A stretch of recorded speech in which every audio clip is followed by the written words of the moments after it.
I wanted to share with you my own personal youth soccer experience, being that I have an 18-year-old off to go to college. But as a professional coach, you might expect that my kid will be going to college to play soccer, right? Well, no, actually, she's not. She's going to a university that has given her scholarships on academics. So here's the story. As a 4-year-old, we put my daughter into the peanut or whatever they call in your town, the peanut, little playing soccer event. I was not the coach. She had two coaches, which, by the way, they were fantastic, in my opinion. So the kids had teams. They put the puck goals up, and they just let them play. The most they ever told them was to put their foot on top of the ball, and I still remember because it was impressive that they just go heel, toe, the bottom of the foot, sole. They just taught them to use the bottom of the foot at that age, and it would go heel, toe. It was, roll the ball underneath their foot, and it was, as much as they did. Other than that, they just played. So she went through a couple of seasons just playing games. 4 years old, 5 years old, just playing games. Not a lot of instruction, really, and that's what I appreciate in those coaches. They just let the kids play, man. That's all they did. Now, by the time, she was 7 years old, our program here in the town that I live in basically had a travel tryout at 7 years old. Well, my wife wanted to take her there. I personally believe that 7 years old for a travel program is too young.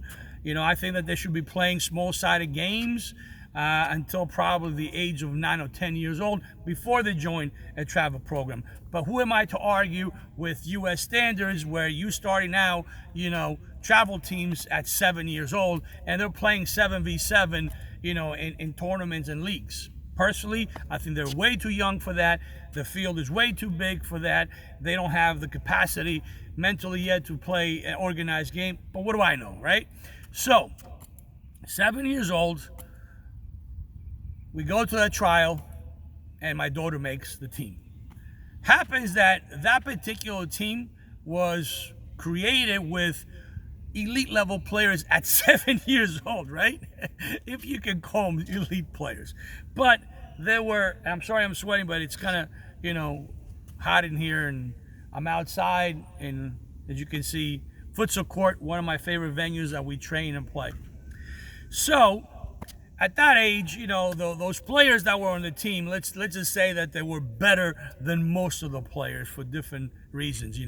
Their desire to play, their drive. Most of them had, A personalities. But my daughter didn't make the team, so she was on a very good 7-year-old team. As the years progressed, and by the way, I was not the coach on that team. In fact, at that time, I was still a mortgage banker, my main profession. And although I was coaching, I was doing it on a part-time, more because I just love the sport, So from 7 till about 10 years old, they just this team developed into a team that basically was not losing to anybody. So most American standards, hey man, that's a great team. Wherever they go, they dominate, they beat up on everybody, they win tournaments and leagues. Very difficult to beat the team. And that's how they were measured. They were measured because, at 10 years old, they were just winning. Now, don't get me wrong. The coaches that were on that team did a very good job in developing the kids. And as a team, 10 years old, because of the individual units, individual intelligence and desire that the kids had, they were able to pass the ball at 10 years old. It was magic. It was something to watch that a 10-year-old team was that impressive in passing the ball. So credit due where credit is due, right? The coaches did a very, very good job in developing that team. Now, somewhere in there, the head coach, again, at the time I was a mortgage banker.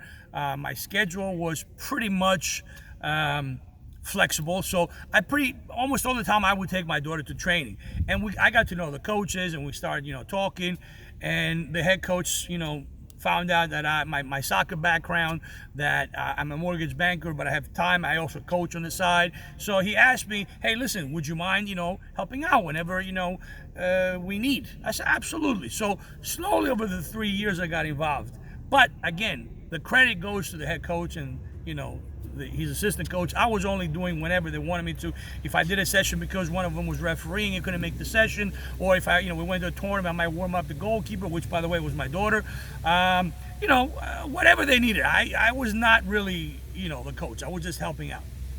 So the credit was primarily to those guys. All right. Now, by the time these kids, I believe he was 11 or 12 years old. I don't recall the exact age, but by the time those kids reached that age, they were sought after by every academy in our area here. Okay, and just like it happens with every youth soccer team that is good, sooner or later, most likely sooner than later, will break up because academies are looking to take those players because they're good and bring them in and da da da da. So needless to say, that team broke up as well because, again, it was a combination of academies, recruiting individual players, and in my opinion, just some players thought that they were better than others, so they wanted to go and play at the higher level, which there's nothing wrong with it, right? So my daughter at the time, now she's a 12-year-old, right? And I'm training her as a goalkeeper on the side, outside of the team. I'm also doing goalkeeping training myself because by then I had already shifted from my mortgage career into a full-time coaching career because the market crashed. So I have shifted because I was doing that on a part-time basis anyway. So I shifted into a full-time coaching mode. I have my credentials, my qualifications, so I started coaching. So I'm coaching my daughter as a goalkeeper on the side besides her team training, and she's now being sought. And let me tell you something, my daughter, not because she's my daughter, but she had something that you really can't teach, which is instinct, natural instinct. Maybe because her grandfather played professionally, maybe because I played professionally in Europe, but she had it. I'm not kidding. Whenever she was on the field, you could tell that she was comfortable in being in the goal. She was comfortably dominating her 18-yard box. Just the way she carried herself on the field, you could tell this kid can play. And then when the games would start, she could play. She was good.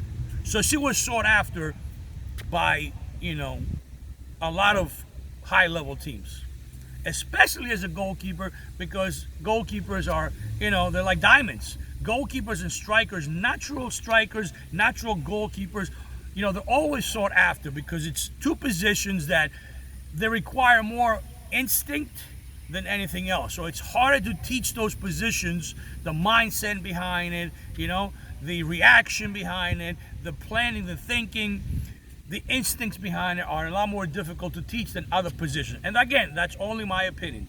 So once again, like I said, she's being sought by all these high-level teams. A lot of her teammates are going to some really high-level academy teams in the area. I'm not going to name any names. And, they are asking us to go as well. We didn't go. We decided not to go. And the primary reason why we decided not to go is because I felt that my daughter was not at that level mentally. I felt that she did not have the desire to play at that level. Now, she's 12 years old, don't get me wrong. And that could change at any given moment, right? But then again, those academies at 12 years old, I'm in New Jersey. So the average tab at that level is probably, well, I'm sure it's changed by now, but in those days, it was roughly, I want to say, $1,800 to $2,000. Now, this is going back 6-7 years. I don't know what the pricing is now because I really don't follow, but I'm sure it's probably, regardless of what age group, they vary the prices, but maybe, 2,000 or lower end, 2,500, 3,000 maybe at some place. I don't know. I just didn't see the need to spend that kind of money because I felt my evaluation of my daughter was that although she has great ability, great natural instincts. I just didn't feel that mentally she was there yet at that level. Her desire to play at that level wasn't there, you know? I could just see it. I felt it. I mean, I've been around this sport all my life. You know, I've been around professional soccer players. I've played with professional soccer players. So I know what it's like to have the desire, the oomph to play. So we decided not to have her play. In fact, she just basically came to one of the teams that I coached, which, you know, the coach was very modest. It was a club team, you know, very modest, you know, it was a pretty good team. But the coach wasn't there. So as she played for me for a few years, you know, that team did very well. We just didn't, you know, pay those high level costs. We did, you know, participate in tournaments. And again, that's something that you have to make a decision as a parent. The point of this story is just to give you an idea, you know, what our path was, right? So she played for me for a few years, and then before you know it, it's time to go to high school. So she decided that she wanted to go to a very highly challenged academic school, okay, in Pennsylvania. She went to George School, if you guys want to Google it. And George School in Pennsylvania is one of the most challenging schools to go to nationwide in academics. Very, very difficult. They basically do a college curriculum, college schedule in high school. But she went there and she was able to get a pretty good scholarship, but we still had to pay. Okay, we still had to pay. Yeah, I'm not going to disclose any numbers, but we still had to pay. In the 4 years that she was there, before I address that, let me just say that. So she went there, and to get into that school, you have to go through an interview process. So you got to apply. You go for the orientation, of course. You got to apply, and then you got to go through an interview.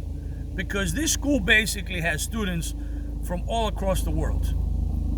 You have nationally students. You may have students from California, from Florida, from Alabama, from Seattle, from everywhere across the country. But you also have kids from around the world. You have kids from India, from China, from Europe, everywhere. From Africa, you just have kids, you know, all across the world. And it's, like I said, it's a college-oriented environment. So you got to go through the interview, and you have to present yourself, because they're not only looking for quality students academic-wise, they're looking for other traits, just like a lot of coaches look for soccer, you know, personality, a lot of characteristics. Make a long story short, she was giving a scholarship, she was accepted into the school, so she started attending the school. She also mentioned that she was a soccer player, of course, which was a good news. You know, the coach loved that as a goalkeeper. So she started her academic high school career as well as playing high school soccer. She did very well in her freshman year, as well as her sophomore year. But she came home and she said, I'm done. I don't want to play soccer anymore. Her mom was heartbroken because she was an ex-soccer player in the high school level. Very good soccer player, by the way. She actually played on the varsity boys teams because there was no girls team, and she was good. So my wife actually played on a men's varsity high school team as well as a baseball team. So she was a jock. She was an athlete. She had the mentality, a personality, all that good stuff. So she was, you know, upset and heartbroken because, you know, her daughter kind of said, hey, I had enough sophomore year. As disappointed as I was that she didn't want to play anymore, I mean, it's her path, it's her choice. And I felt that, you know, her personality, her value as an individual person is not, you know, dictated by if she's going to play soccer or not. But if she doesn't want to play it, she can't play it, and nobody should force it. It's her decision, you know. No matter how much we want her to play, no matter how much we see how good she is, she has to make sure that, you know, she wants to play. That's the bottom line. So, guys, as a sophomore, she stopped playing soccer. She focused on her academics. It was tough, 4 tough years of challenging academic high school. Times where she was crying and wanted to quit and this and that, which, again, I'm sorry, you can't. You started something, you have to finish it. The point I'm trying to make here, she's going to college. She applied to 8 schools in Florida, all schools in Florida. She wants to go to Florida. She's a surfer now. She, by the way, after soccer, took pole vault track. So she started doing track, pole vault, high jump, triple jump, and long jump, and she started surfing.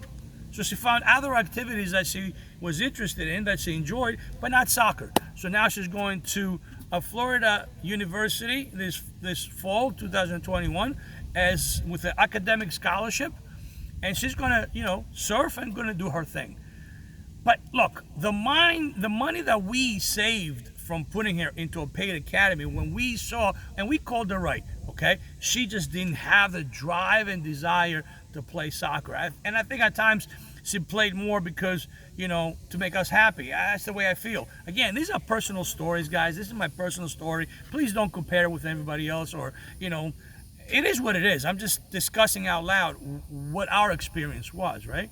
So, but we felt that she just didn't have that oomph to play for the academy.